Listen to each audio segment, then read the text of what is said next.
So in preparation, I watched a few TED Talks on the internet because clearly I'd never seen them before. They always start with stories. So I'll start with a story in a form. And it's a story I want to tell about Bob, who's a caveman. Bob, think about being Bob for a second, what it would be like to be Bob before any technology. You're alone in the world. You're scared. You know nothing about your surroundings. Think about literally being the dumbest human alive. What's going to happen? If the clicker works. Forward. There we go. A lion's going to come by, think your dinner, and eat you. And that will be your experience of life. So what do you do? Like, how do humans evolve? How do we go from the first story of what it was like to be Bob on day one to where we sit today? I think there's a progression to think about. It's a little bit abstract, but let's just humor me on this. Which is, the first step is getting a sense of pain, having some sort of pain response. Pain's great because it means that the lion comes along, starts gnawing on you, and instead of just allowing yourself to be eaten, all of a sudden you can say, that's kind of painful, I should probably run away, and you live to see another day. That's a pretty good response. But that's still kind of crappy because it basically means that you have to almost get eaten every single time in order to survive. So the question is, what do you do next? Or what's the next skill you build? And the next skill that I think is really important to think about is memory, which says, okay, it's one thing to get eaten by, have your arm gnawed off once, know that's going to be painful and you probably don't want that. The next step after that is saying, great, when that black lion comes by the second time, I'm going to say, hey, last time that was a pretty painful experience. I'd like to avoid that. Let me run away before you get my arm.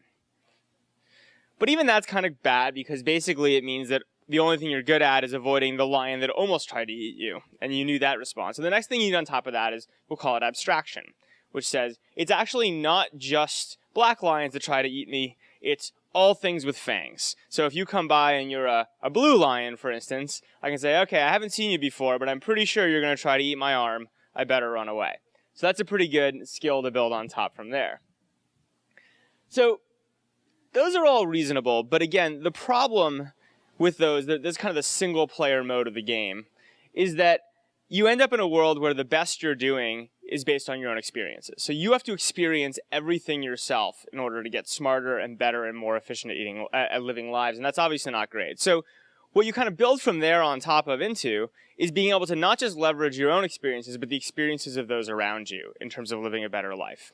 And so the first piece of that just comes down to straight observation. You don't have to yourself almost get eaten. You can see your friend Bill almost getting eaten and say, that looked pretty painful. I understand how this works. Let me try not to end up in Bill's situation. And again, that's a pretty cool skill that human beings have. It actually comes down to the same concept of abstraction, which says lions are like lions. That means I'm likely like you guys. That means the rules that apply to you probably apply to me, right? So it's pretty sophisticated and pretty powerful. But again, that's not awesome because it requires you to observe everything you learn from, right? So it might not be your personal experience, but you still need basically to have seen everything that you can learn from. That's good. What's better is communication, right? And communication is, in some ways, what I think gives human beings the biggest advantage over almost anyone else, which is that we actually can pass on ideas and concepts and the learnings that we've accumulated as a species from person to person over space and time to get more and more efficient and better at using the time we have. So again, lion comes by, we can all run away safely because So that's all well and good, and I think if you think about the fundamental human toolkit for surviving and thriving, that's really kind of the pieces that get built up. Now again, it's a little bit silly the way I'm presenting them, but those are the core pieces to think about. But that's not actually all you need.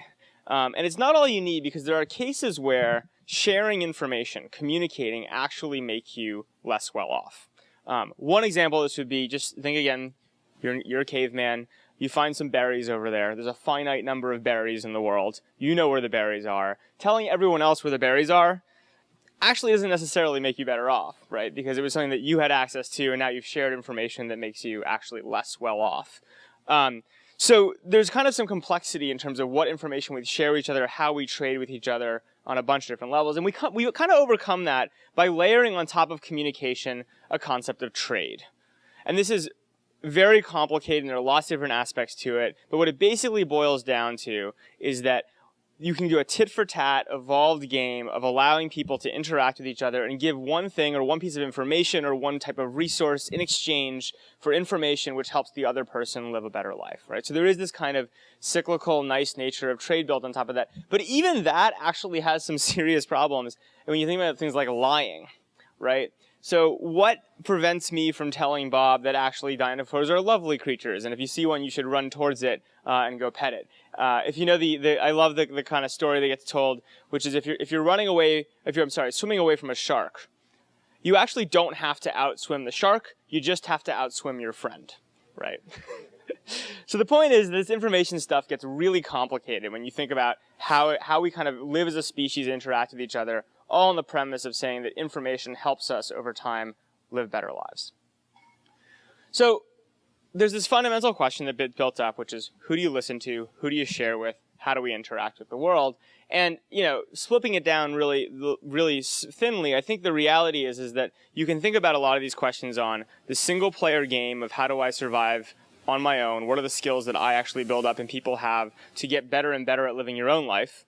How do we do it in communities? And then this very nettlesome, very complicated questions around trust and trade that actually allow us to be even more efficient than simply being in a group. Identity, which is something that I spend a lot of time thinking about, is at the core of this. What allows us to identify that lions are like lions and that people are like people, and actually understand a lot of the patterns of trust and trade that allow us to get the most leverage from information and live the best lives. All right. So we talked a little bit about like kind of the story of the caveman and how you kind of build up through these and the key skills you need. There's this question of what's going on now, and then we'll talk a little bit about the future. When I think about what's going on in terms of time, there's one thing which is just categorically true in my mind. You can quibble about the details, but we're living longer, right? And there's a lot of reasons that living longer is good, but one of them is it means that we all have a longer amount of time to get good at living life, right? We have the ability to spend more seconds and more days to get more efficient with how we do. And again, you can quibble about the details here. There's lots of people who will tell you that we're not living longer. It's just infant mortality, all these things. But I'm pretty optimistic here in terms of where we're going and where we are. That's part of the story.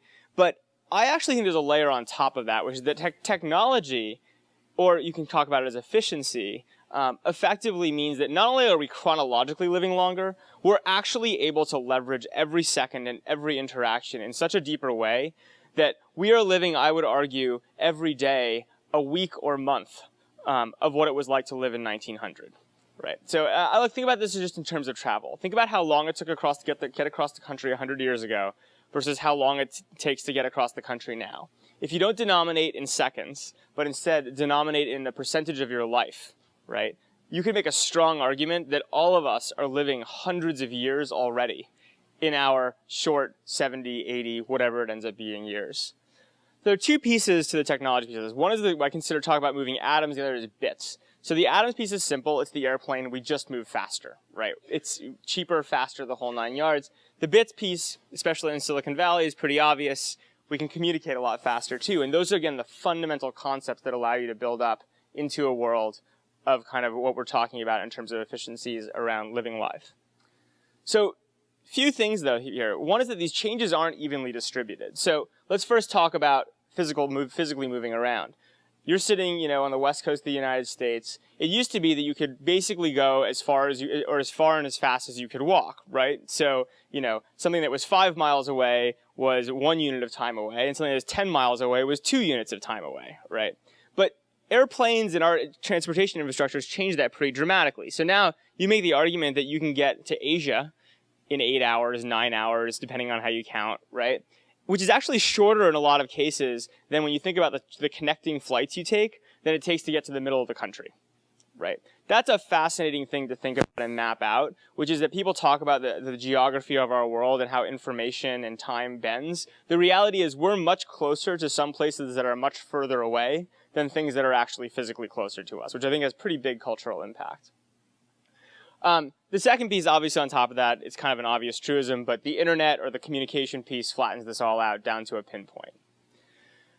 The second thing is that improvements in the speed of moving atoms and bits don't actually happen at the same time. They're related, but they're not the same curves, right? And so what I mean by that is think about like the technologies we've invented for moving atoms over time. Again, high level that we domesticated horses and we got stirrups and the wheel and roads and steam. We kind of went through this technology curve of moving atoms faster and faster and cheaper and cheaper.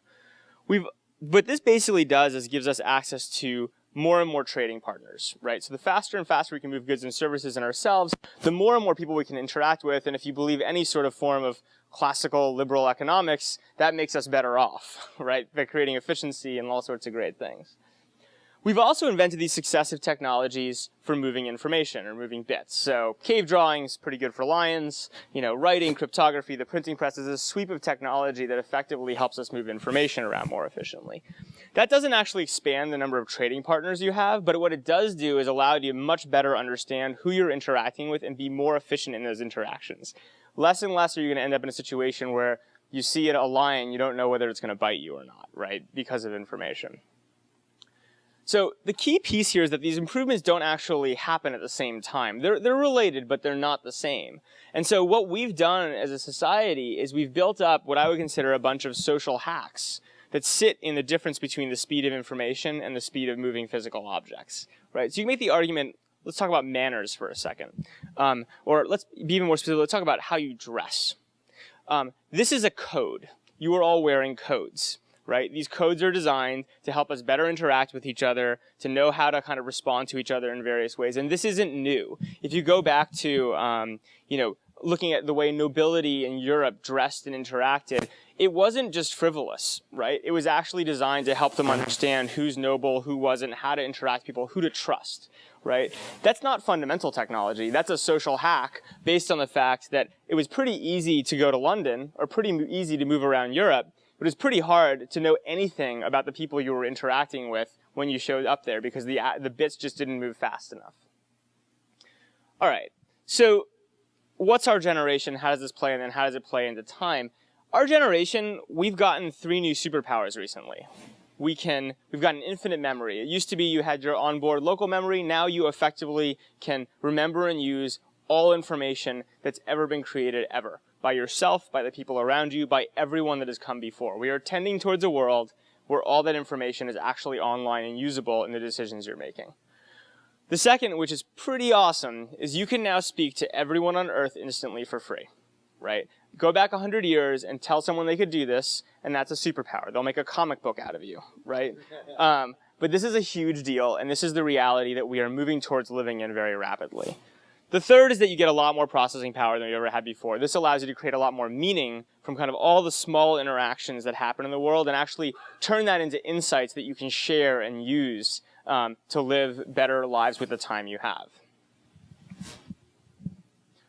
There's a bunch of cool stuff coming someday. I'm not banking on it in our lifetimes in terms of being things that are actually going to change how we live. I can't wait for quantum computing and warp and teleportation and everything I was told to expect in Star Trek, but it's not going to happen in our functional lifetime. It's certainly not what I'm spending my day-to-day on, or I think any of you are.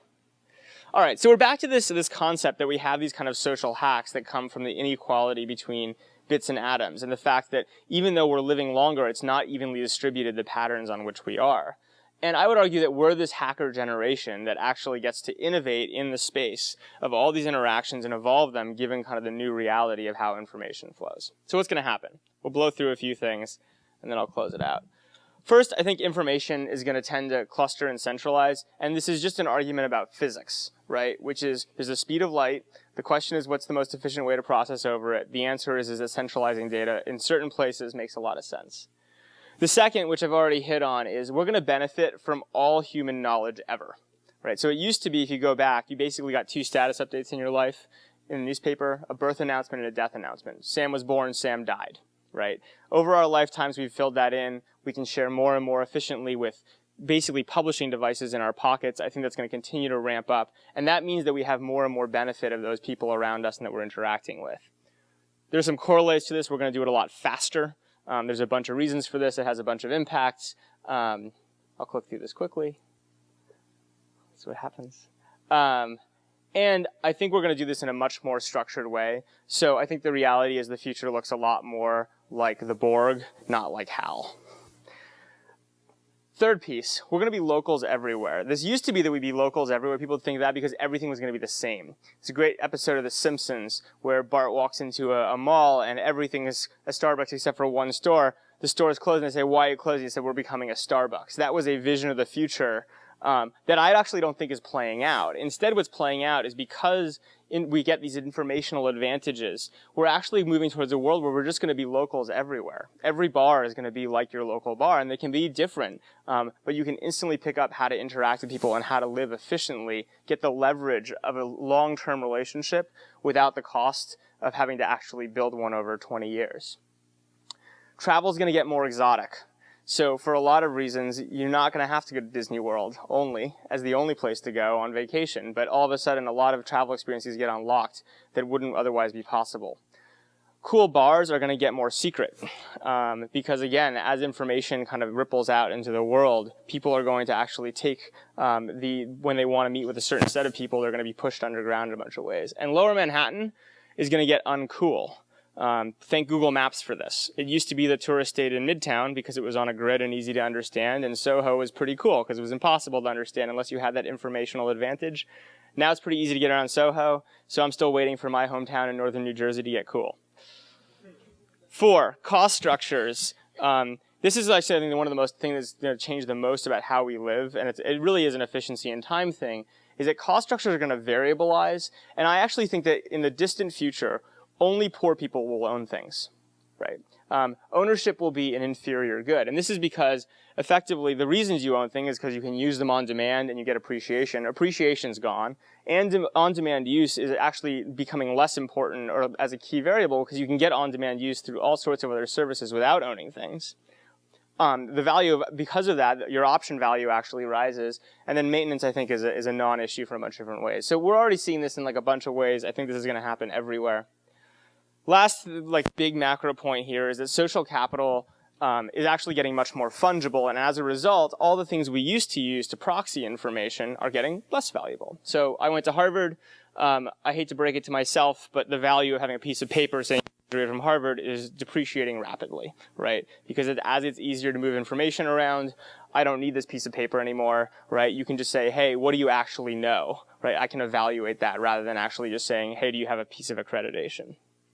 The more complicated one, I'd argue, is how social capital is impacting how we trade with each other and finances. So it used to be that if you think about it, if you want to trade with each other, I don't know, the guy in the basketball shorts doesn't know the guy in the hat, right? He's got to proxy through a bunch of different people in order to actually be able to trade with them, right? Is this someone who's trustworthy? Is this someone I should interact with?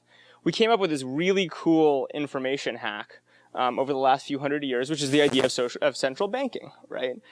Interestingly, this is nowhere near as old as people think it is, right? But the idea is the government says, we'll be the central trust node because information is too scarce and expensive to move around.